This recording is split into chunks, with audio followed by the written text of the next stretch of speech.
Biden dyan. Mahiya-hiya ka naman, Trump. Yung katabi mo, maka-Biden yan. Mahiya-hiya ka naman. Donald Trump naman. Binatikos mo si Biden, no? Ayan, no? Si Bongbong Marcos, awkward. Awkward.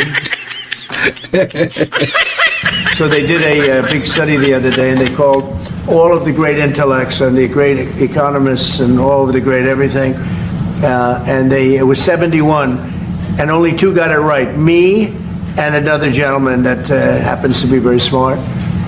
69 people got it wrong, and the Fed got it wrong, more wrong than anybody.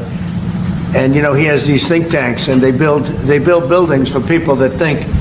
And it's really not thinking. It's a little bit of combination of thinking, but it's something you sort of have or you don't have. They don't. The job he's done is just terrible. He ought to raise interest rates. You know, we should be at 1%. Kung magsalita talaga si Trump, parang business talaga, no? Yung bibig niya. We should be leading the world. Instead, we're paying 4%. And if you look at what that means, that's over $1 trillion in interest that we have to pay. Ito yung advantage ng Amerika, no? Kung meron kayong leader na negosyante, alam talaga kung paano niya kokontrolin ang ekonomiya dyan, no? That with the striking of a pen, we would be saving more than $1 trillion. Is that right, Scott? Yes, do you have anything to say about it? Yes, sir. I called yesterday and this morning for the Fed to do a big internal investigation to understand not their monetary policy, but everything else. The Fed has had big mission creep, and that's where a lot of the spending's going. That's why they're building these new or refurbishing these buildings. And I think they got to stay in their lane. And I think that based on the way they cut rates last fall, they should be cutting rates now. It's inconceivable. I know the Fed very well, that they can be spending $2.7 billion to build a building. They don't do anything. It's the greatest job. You show up one day, a half a day, you make a little speech, the economy is doing well, the economy is not doing well, we're going to raise interest.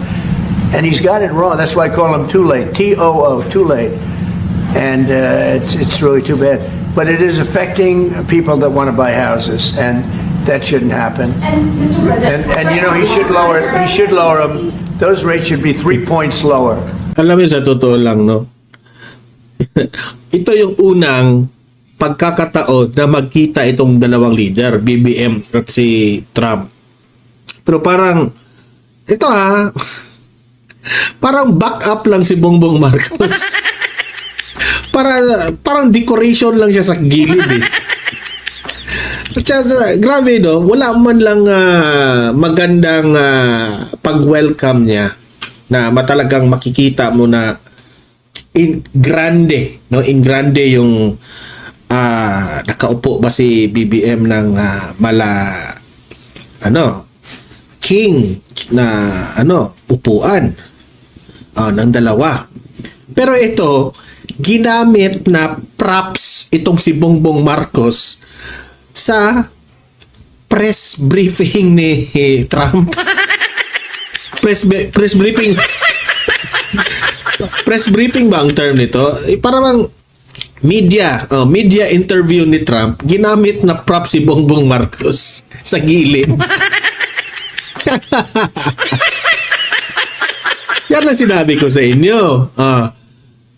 Tuta talaga tayo sa Amerika kasi meron po tayong tuta na leader eh, di ba?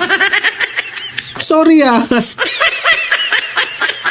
Gusto sana akong maging proud ni BBM kung ginagampanan niya yung strong leader, pero paano yan?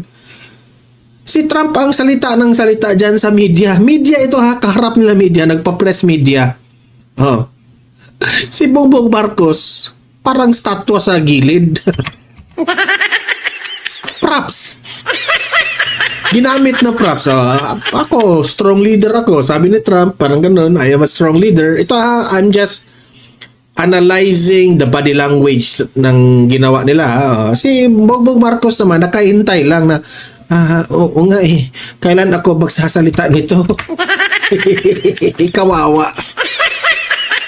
Ay nako. yan ang napala natin, no? Na bumoto tayo ng isang leader na walang kakayahan na madurog lang ng ibang bansa. But still, default na yan na irerespeto siya ni Trump.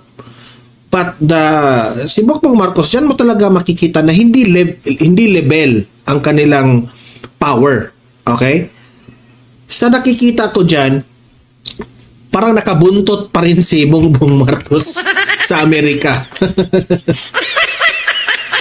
Kasi ang paniwala ninyo, 100% natutulo. Jesus ko, ang dami ko mga kakilalang mga kaibigan ko na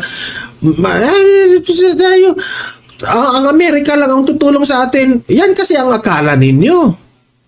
Ang Amerika, may sariling problema sila. Bakit uunahin tayo? Yang treaty na yan. I'm sorry to disrespect that one, pero ang realidad ng treaty na yan, kasulatan lang yan eh. Treaty nga tayo. Magtulungan. Pero at the end of the day, ang unahin ng Amerika, ang sarili nila.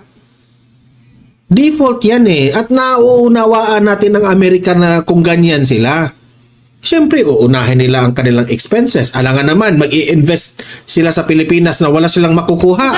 Di ba? Jadi siyempre, we are a poor country compared to America. Ang ending, ayan, nakabuntot yung BBM. Parang buntot siya ni Trump. That's what they should be. 3 points lower, maybe more than that. Sarili ko yung opinion ha. Sarili ko yung analysis yan. Kung hindi kayo sang-ayon sa akin, ay wala akong problema. Hindi kayo pinipilit sa akin. I would like to ask both from you, one person, Mr. President Marcos. Next year. Buti pa itong isang press media para siyang na itatanungin na naman natin si Bongbong Marcos kasi tahimik. Philippines is going to be the rotating chair of ASEAN.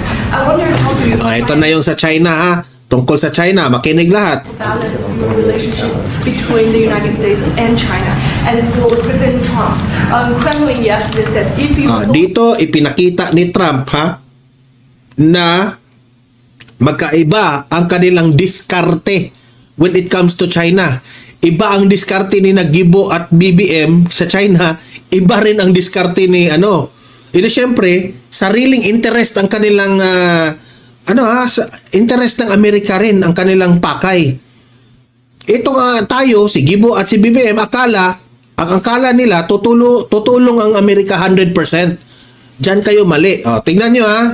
to Beijing in September, they wouldn't rule out a meeting between you and President Putin.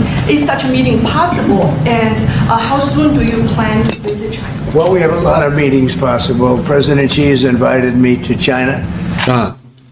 President Xi is invited me to China.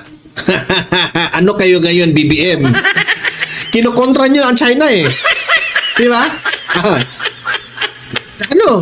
Ano kayo ngayon? Ito yung BBM, hangang-hanga ka sa Amerika, BBM, di ba? Na ang Amerika tutulong sa atin. Kinontra mo pa ang China, BBM. Hindi naging maganda ang relasyon ng Pilipinas at ang China ngayon because sa inyong leadership. Example, si Tolentino. Hindi na nga makapunta sa China. Ipinag-ban siya sa China, di ba? Hindi ko lang alam yung term nung ginamit ng China. Basta, ipinagbawal siyang pumunta sa China. Si Tolentino, dahil sa ginagawa ninyo. Si Tolentino, sino si Tolentino? Kaalyado nyo. Okay? Ngayon,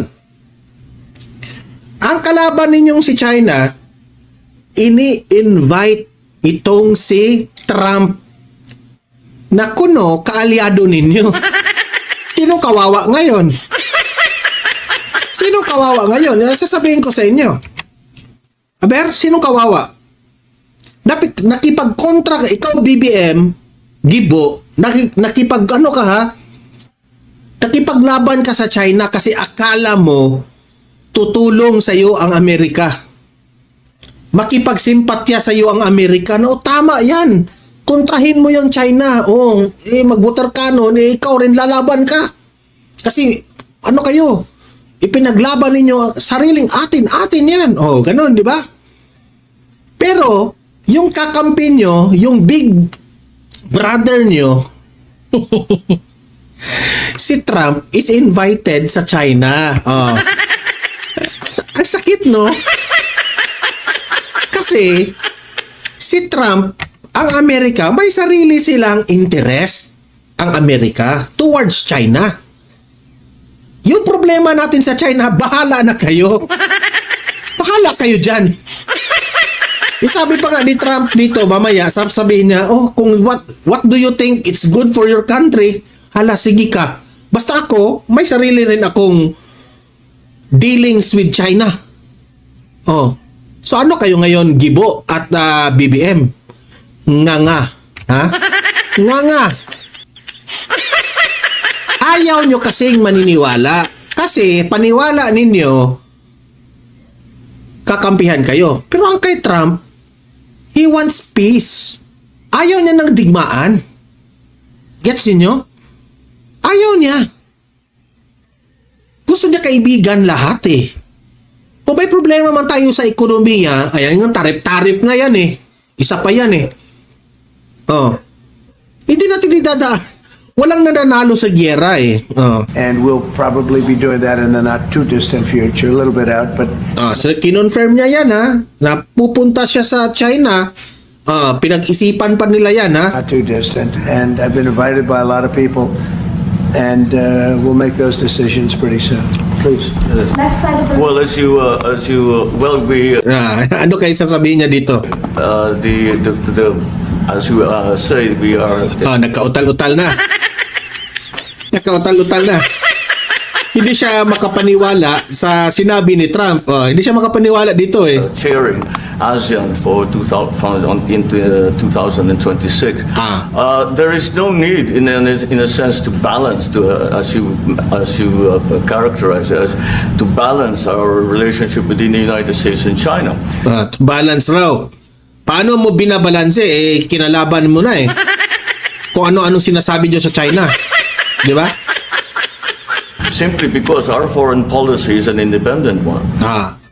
Ang foreign policy is an independent one. So independent na ngayon. Akala ninyo independent ha? Akala ninyo tutulong ang Amerika, pero ngayon unti-unti nyo nang na-accept na walang ganon. Hindi tutulong ang Amerika. Yung EDCA mo, Bongbong Marcos, hindi tayo makabenefit niyan. Amerika lang ang makabenefit sa EDCA na yan. Ayaw mo kasing maniwala eh. And we are essentially concerned with the defense of our territory and the exercise of our sovereign rights. Now, whether we do this not alone, we do this not alone. Sige, ano mo i-convince mo si Trump sa diskarte mo, sige. need to do this with our partners. And again, our strongest partner is Ito yun, Bongbong Marcos. Kung hindi mo sana kinalaban ang China, wala ka sanang problema dumiskarte sa Amerika ngayon na makipagtulungan ka. Sana nilaro mo lang. Kinaibigan mo ang China, kinaibigan mo ang Amerika. Sa mga audience dyan, nasasabihin, doon ba pro-China ka, pro-China? Hindi nga tayo pro-China, pro-Philippines tayo. So, anong ibig kong sabihin? Kung saan tayo makabenefit, wala tayong kakayahan makipaggera sa China. Nang tayo-tayo lang. Kung ine-expect ninyo, tutulungan tayo sa Amerika, pikat nyo, hindi yan mangyayari. In your dreams. The better solution for this, which is very practical, yung kay Tatay Digong na kinaibigan niya, wag mo na tayong pag-usapan yung karagatan na yan, yung West o South China Sea na yan, wag mo na natin pag-usapan yan. Kung sa tingin nyo, sa inyo yan, kung sa tingin namin, amin yan, wag mo na natin pag-usapan yan. We are not ready for bakbakan. Wala kaming akala niya siguro itong mga EDCA na ito na yun, tutulong na yung Amerika sa amin. Hoy, Bongbong Marcos. Kung yun ang akala mo, mali ka dyan, ha?